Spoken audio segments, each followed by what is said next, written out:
Hello नमस्कार दोस्तों, मैं हरेंद्र कुमार आप सभी का दोस्त, आप सभी को इंजीनियर हरेंद्र क्लासेस में स्वागत करता हूं।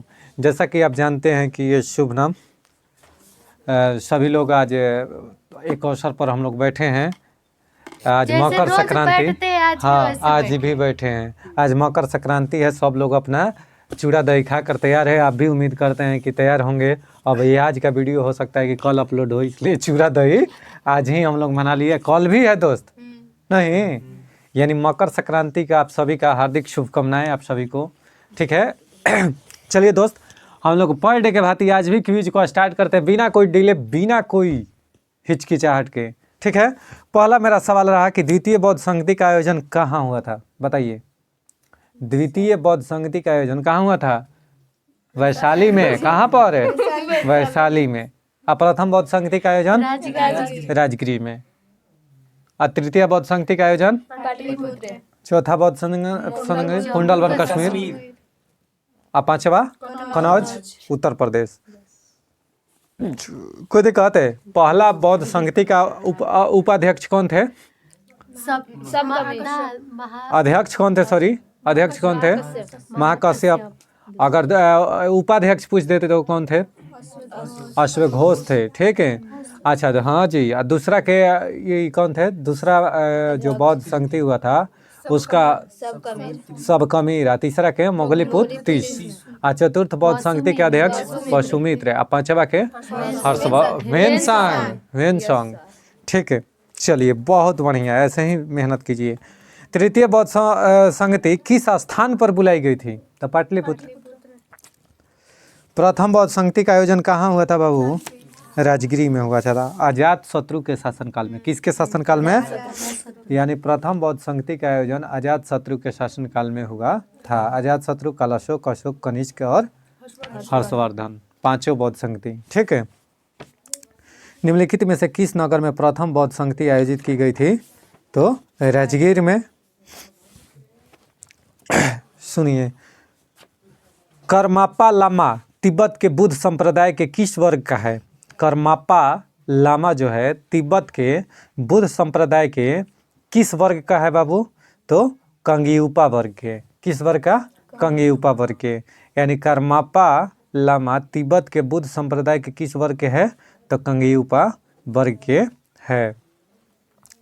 अच्छा, महात्मा बुद्ध के जन्म का जो चिन्ह है, पहचान चिन्ह जन्म का, वो क्या है? कमल। क्या है? प्रथम प्रवचन के धर्मचक्र प्रवर्तन कहते हैं। महाबोधि मंदिर कहाँ स्थित है बाबू? गया में। महाबोधि वृक्ष अगर कह दे तो इसका प्रतीक है महाबोधि वृक्ष, यानी पीपल के वृक्ष को क्या कहते हैं? महाबोधि वृक्ष कहते हैं। और गृह त्याग का प्रतीक क्या है? घोड़ा। गृह त्याग का घोड़ा। देखिए, भारतीय कला में बुद्ध के जीवन की घटना का चित्रण मृग संहित चक्र द्वारा किया गया है। तो यह भारतीय कला में बुद्ध के जीवन की किस घटना का चित्रण मृग संहित चक्र द्वारा किया हुआ है? तो प्रथम उपदेश। प्रथम कहाँ पर प्रथम उपदेश दिए थे बाबू? सारनाथ में। तो अगर कह रहा है यह क्वेश्चन कि किसमें बाबू, यानी प्रथम उपदेश में बुद्ध के जीवन की घटना का चित्रण मृग संहित चक्र द्वारा किया गया है। अगला सवाल देखिएगा। बोध गया में महाबोधि मंदिर बनवाया गया जहाँ पर गौतम बुद्ध को ज्ञान का प्राप्ति हुआ था। यानी जिस जगह पर गौतम बुद्ध को ज्ञान की प्राप्ति हुई थी उसी जगह पर महाबोधि मंदिर का निर्माण करवाया गया है। कहाँ पर बाबू? गया में। देखिए, बोध गया में 6 वर्ष की साधना के पश्चात 35 वर्ष की आयु में महात्मा बुद्ध को वैशाख पूर्णिमा की रात को एक पीपल वृक्ष के नीचे ज्ञान की प्राप्ति हुई थी। किसको? महात्मा बुद्ध को। बोध गया में बोधि वृक्ष अपने वंश की इस पीढ़ी का है। यानी अपने वंश के किस पीढ़ी का है बाबू? अभी वर्तमान से अगर देखा जाए तो पंचम पीढ़ी का है। कौन सा पीढ़ी के? यानी बोध गया में बोधि जो वृक्ष है अपने वंश की इस पीढ़ी का है। तो किस पीढ़ी के बाबू? पंचम। देखिए, महाबोधि मंदिर में स्थित वर्तमान जो बोधि वृक्ष है ना, वही नहीं है जिनके नीचे बैठकर महात्मा बुद्ध ने ज्ञान की प्राप्ति किया था। महात्मा बुद्ध को ज्ञान की प्राप्ति हुआ था। जो अभी आप पीपल वर्तमान में देख रहे हैं तो वो पीपल नहीं है। वेनसांग के अनुसार उस मूल वृक्ष को 7वीं शताब्दी में सम्राट शशांक ने नष्ट करा दिया। सम्राट जो शशांक था उसने क्या कर दिया कि नष्ट करा दिया था उस वृक्ष को। वर्तमान वृक्ष जिसे हम देख रहे हैं वह 5वीं पीढ़ी का वृक्ष है। किस पीढ़ी का वृक्ष है बाबू? जिसे अलेक्जेंडर कनिंघम ने लगवाया था। अलेक्जेंडर कनिंघम ने इस वृक्ष को, पीपल के वृक्ष को लगवाया था। यह वृक्ष पूरी तरह संरक्षित है और केवल इससे गिरी हुई पत्तियों को ही छूने एवं उठाने का अधिकार है। आप उसको मार कर नहीं ले जा सकते हैं, पत्ता झाड़ करके खुद गिरता है उसको आप रख लीजिए, उसी को आप उठा सकते हैं। तो वहाँ पर गिरता है, लूटने वाले बहुत रहते हैं, इसलिए सफाई अभियान क्या है? चालू है। खुद ही कहते अगर उनके एक पीपल के वृक्ष से, पत्ता से ही अगर ज्ञान के प्राप्ति हो जाए किसी को, तो फिर तो कंपटीशन के लड़का जाके वहाँ लूट कर लेता ना। पहले भागता कि दादा हमारो नौकरी नहीं लगा, भगवान भगवान हमारा ज्ञान जल्दी एगो पीपल के पत्ता, एगो पीपल के पत्ता। हाँ, तो इससे क्या हमें सीख मिलती है दोस्त कि जो वर्तमान में बौद्ध वृक्ष के पास आप लोग जाते होंगे घूमने के लिए, तो यह 5वीं पीढ़ी का वृक्ष है। यह एक्चुअल में जो महात्मा गांधी के ज्ञान के प्राप्ति हुआ था वह पीपल, महात्मा बुद्ध को जो ज्ञान के प्राप्ति हुआ था वह पीपल का वृक्ष नहीं है। वह उस पीपल के वृक्ष को सम्राट शशांक ने क्या कर दिया था? नष्ट करा दिया था, यानी कटवा दिया था सम्राट शशांक ने। कोई दिक्कत है? अब कौन सा बाबू उसको बनवाया, उसके जगह पर कौन सा? तो अलेक्जेंडर कनिंघम ने क्या किया था कि उसी स्थान पर एक अलग से वृक्ष का रोपण किया था। अब समझ गए आप लोग? बहुत बहुत शुक्रिया दोस्त। आगे बढ़िए। निम्नलिखित में से कौन सा बौद्ध पवित्र स्थल निरंजना नदी पर स्थित है? तो बोध गया। बोध गया जो है फाल्गु नदी, अब फाल्गु नदी को ही निरंजना नदी के नाम से जाना जाता है। यह निरंजना नदी के तट पर ही स्थित है। कोई दिक्कत है? बुद्ध के उपदेश किससे संबंधित है? तो आचरण की शुद्धता व पवित्रता से। यानी बुद्ध के उपदेश किससे संबंधित है बाबू? तो आचरण की शुद्धता एवं पवित्रता से। आचरण की शुद्धता एवं पवित्रता से बुद्ध के उपदेश संबंधित है। बुद्ध ने अपनी मृत्यु के उपरांत बौद्ध संघ के नेतृत्व के लिए निम्न में से किसे नामित किया था? तो उपयुक्त में से कोई नहीं। तो सवाल सुनिएगा कि किसको आखिर नामित किया था? तो देखिए, कुशिनारा में मौलों के सालवन में विश्राम के दौरान अपनी मृत्यु से पूर्व बुद्ध ने भिक्षुओं को निकट बुलाकर धर्मोपदेश दिया था। और धर्मोपदेश जो दिया था वह आनंद थे, शायद तुम, अच्छा आनंद थे, कौन थे बाबू? अंतिम आनंद थे। सवाल फिर से सुनिए। गौतम बुद्ध ने अपनी मृत्यु के उपरांत बौद्ध संघ के नेतृत्व के लिए निम्न में से किसे नामित किया था? तो आनंद को। किसको? आनंद को। क्या बोले? तो शायद तुम ऐसा सोचो कि हमारे शास्ता चले गए, शायद तुम ऐसा सोचो कि हमारे शास्ता चले गए, अब हमारा शास्ता नहीं है। आनंद ऐसा मत समझना, ठीक है? मैंने जो धर्म और विनय किए हैं मेरे बाद वे तुम्हारे शास्ता होंगे।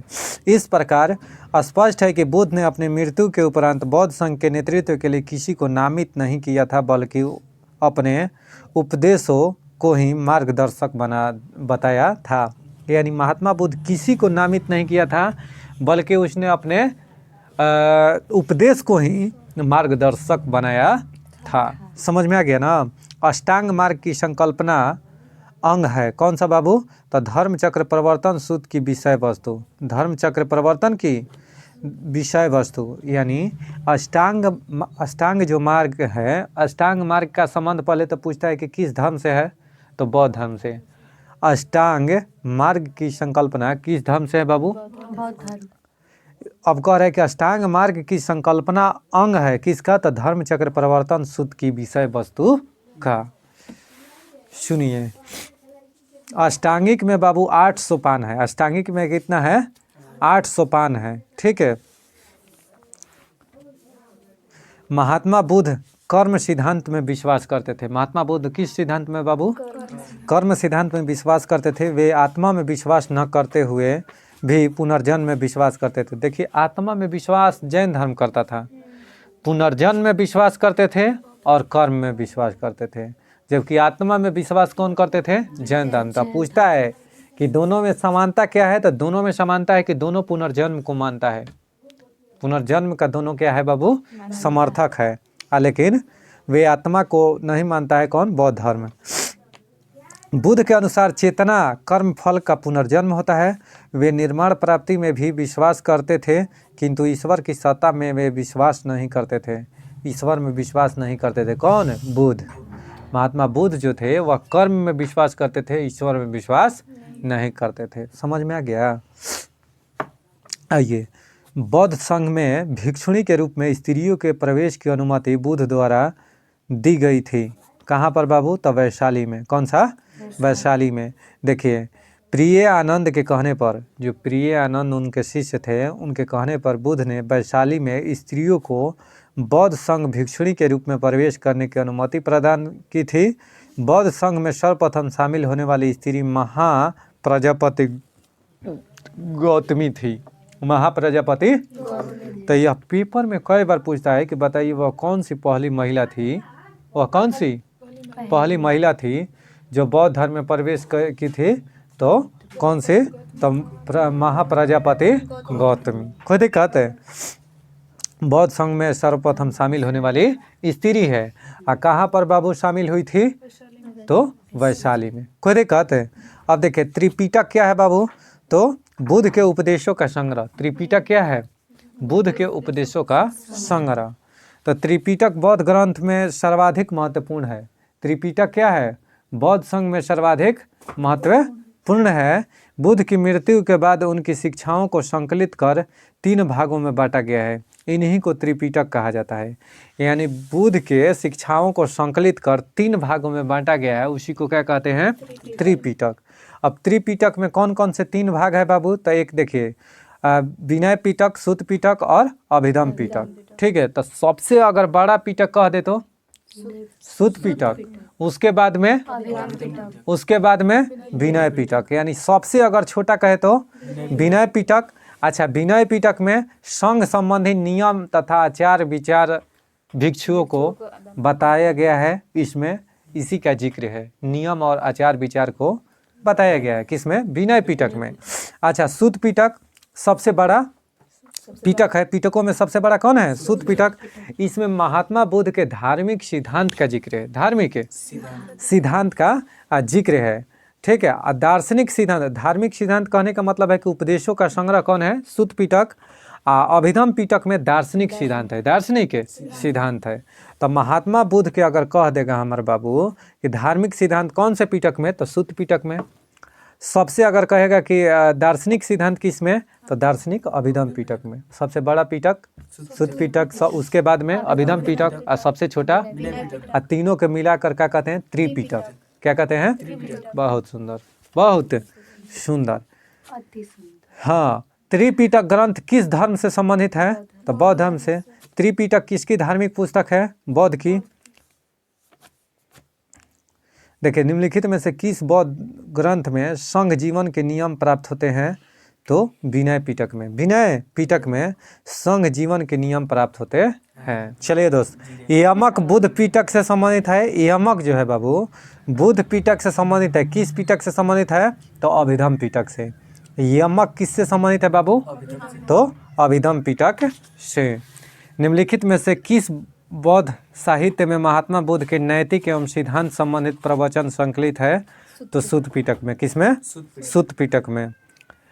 महात्मा बुद्ध के नैतिक एवं सिद्धांत संबंधित प्रवचन संकलित है सुत्त पिटक में। बौद्ध धर्म में त्रिरत्न का अभिप्राय किससे है? तो त्रिरत्न में कौन कौन बाबू? त्रिरत्न में तो बुद्ध, धम्म और संघ। बुद्ध, धम्म और संघ त्रिरत्न में आता है। जबकि त्रिपिटक में विनय पिटक, अभिधम पिटक और सुत्त पिटक। विनय अभिसुत। त्रि क्या है?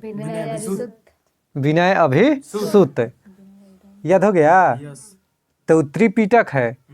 और सुतला पर आदमी का अगर सोझ पैर करके सोइएगा तो सबसे लंबा होता है ना आदमी, हाइट उसका क्या होता है? सबसे लंबा। यानी सुत्त पिटक सबसे बड़ा ना।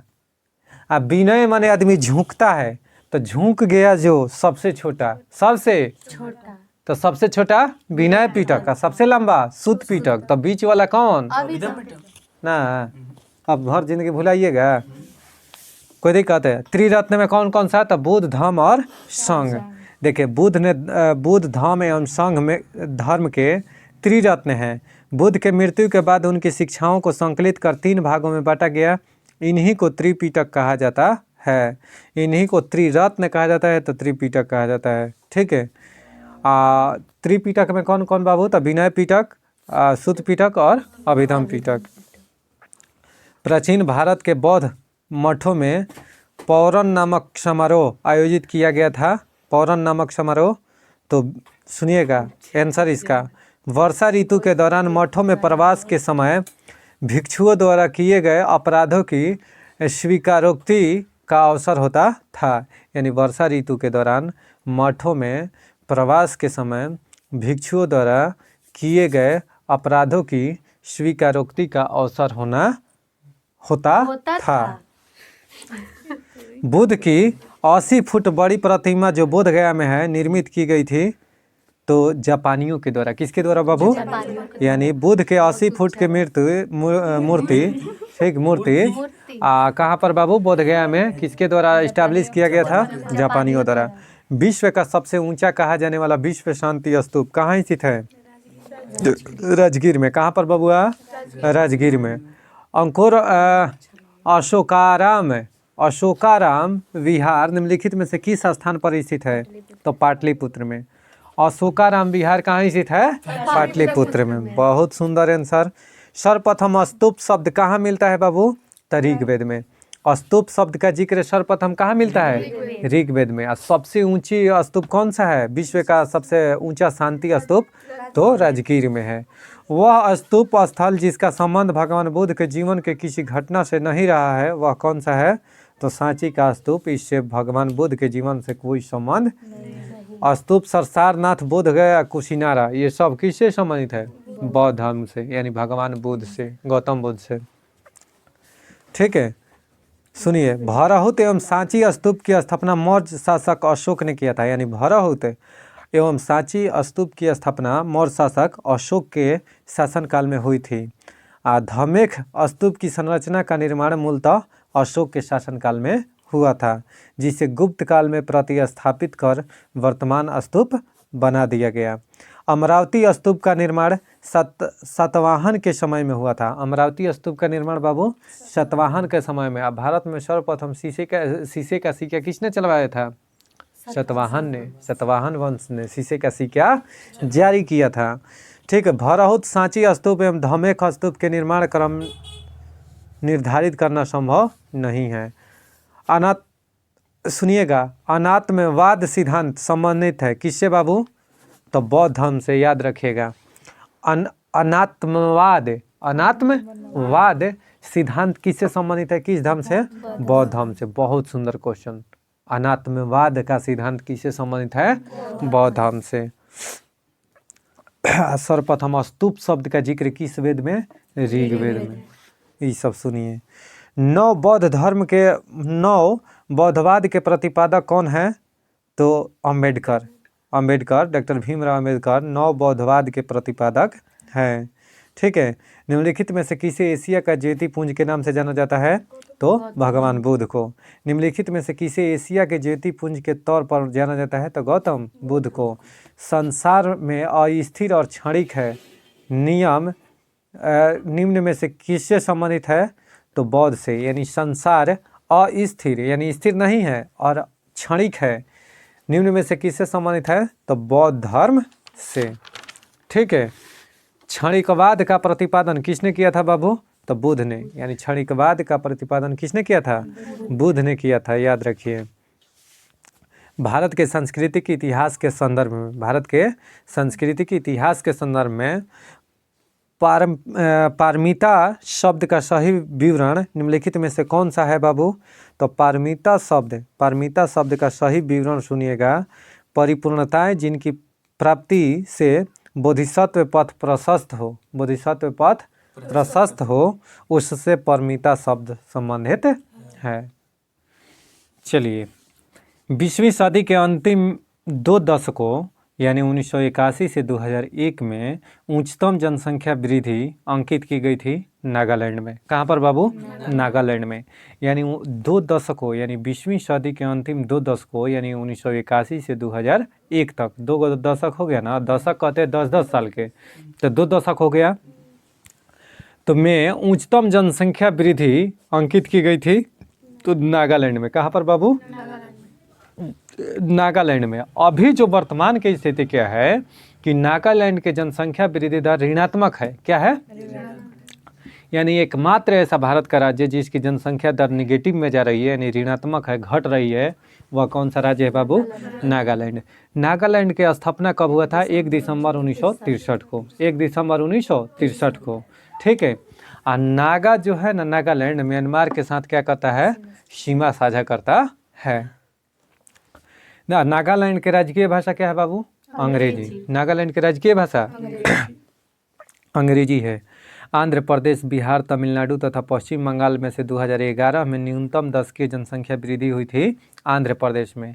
यानी 2011 के जो जनगणना हुआ था ना, उसमें न्यूनतम जनसंख्या वृद्धि दर किस में हुआ था बाबू? आंध्र प्रदेश में, याद रखिएगा। और 2011 के जनगणना के अनुसार ऋणात्मक जनसंख्या वृद्धि दर किस राज्य में? नागालैंड में। कहाँ पर? नागालैंड में।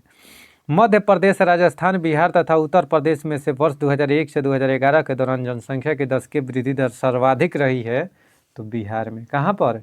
बिहार में। यानी ये जो जनसंख्या खूब बढ़ा है 2011 के जनगणना के अनुसार, ये जो खूब जनसंख्या बढ़ा है जी। आप उसी में के हैं, ठीक है। भारत में जनांकीय इतिहास में देखिए, भारत में जनांकीय इतिहास में महाविभाजन का वर्ष कौन सा है? तो 1921। वर्ष 1921 जो है महाविभाजन का वर्ष है, महाविभाजन का वर्ष है। भारत की जनसंख्या में सर्वाधिक औसत वार्षिक घातीय वृद्धि दर दर्ज की गई है तो 1771 से 81 के दशक में, 1700 कह दिए, 1991 से 1971 से 81 के दशक में भारत की जनसंख्या में सर्वाधिक औसत वार्षिक घातीय वृद्धि दर दर्ज की गई है। घातीय वृद्धि दर दर्ज की गई है। लक्षद्वीप सबसे कम न्यूनतम जनसंख्या पाई जाती है, यानी लक्षद्वीप में सबसे कम जनसंख्या पाई जाती है। और का सर? तो अरुणाचल प्रदेश में सबसे कम जनसंख्या घनत्व पाया जाता है। सबसे कम जनसंख्या घनत्व कहाँ पर? अरुणाचल प्रदेश में।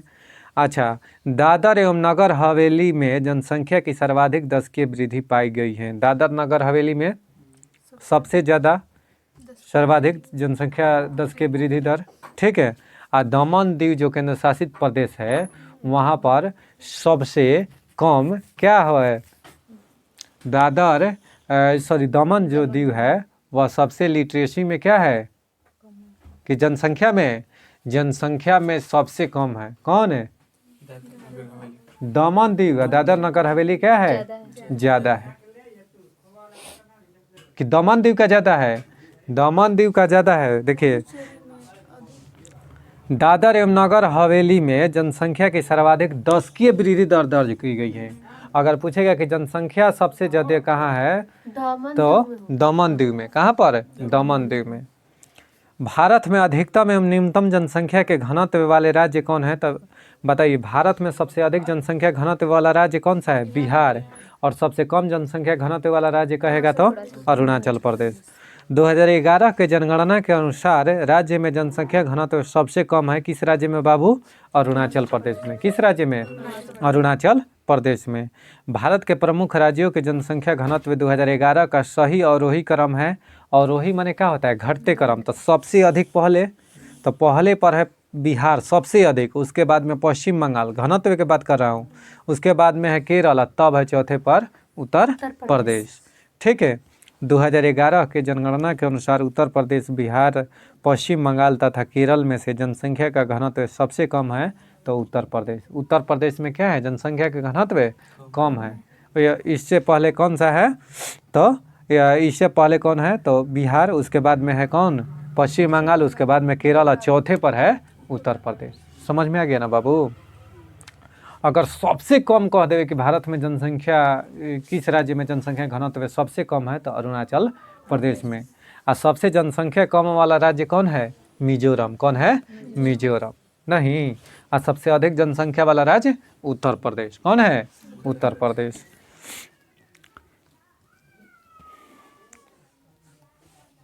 देखिए 2011 जनगणना 2011 के अंतिम आंकड़ों के अनुसार नागालैंड, मेघालय, मिजोरम तथा मणिपुर राज्यों में से एक का जनसंख्या घनत्व 100 से कम है। वह कौन सा है? तो मिजोरम। मिजोरम का जो जनसंख्या घनत्व है ना बाबू, वह कितना है? 100 से कम है। घनत्व 100 से कम है। भारत में केंद्र शासित प्रदेशों में आबादी का घनत्व सबसे कम है। यानी किस राज्य में, केंद्र शासित प्रदेश में बात हो रहा है, किस केंद्र शासित प्रदेश में सबसे कम जनसंख्या घनत्व है?